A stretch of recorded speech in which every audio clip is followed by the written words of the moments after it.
మీరా అన్నయ్య గారు బాగున్నారా? రండి లోపలికి. ఏంటి చాలా కాలానికి వచ్చావు? అమ్మాయికి పెళ్లి కుదిరింది. చాలా సంతోషం అన్నయ్య గారు. అబ్బాయి ఏం చేస్తుంటాడేంటి? అబ్బాయి అమెరికాలో ఉంటాడు. చాలా పేరు ప్రఖ్యాతలు. ఏంట్రా ఏమింది అంత టెన్షన్ పడుతున్నావు? ఏమీ లేదే. ఒరే కిరణ్, అంకుల్ కి మంచినీళ్ళు పెట్టరా. ఊరుకో, ఆడు దయ్యం ఏంట్రా? మా అబ్బాయి కిరణ్ అయితేను. అంకుల్ నేను దయ్యాన్ని కాదు కిరణ్ ని, మంచినీళ్ళు తాగండి. మరి జుట్టేంటి, అవతారం ఏంటి? ఓ అదా, జాబ్ క్యాలెండర్ వస్తే జుట్టు ఇస్తానని వెంకటేశ్వర స్వామికి మొక్కుకున్నాడు. 5 ఏళ్ళు అయింది, ఒక్క జాబ్ క్యాలెండర్ రాలేదు. వాడు జుట్టు మాత్రం పెరుగుతూనే ఉంది.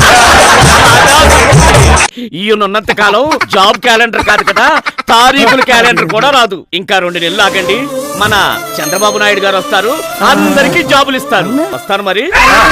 మళ్ళీ దెయ్యం. మావాడేరా? నీ జాబ్ క్యాలెండర్ లేదు, నీ దవస లేదు. ముందు ఆ జుట్టు కత్తిరించరా బాబు, భయపడి చూస్తున్నా.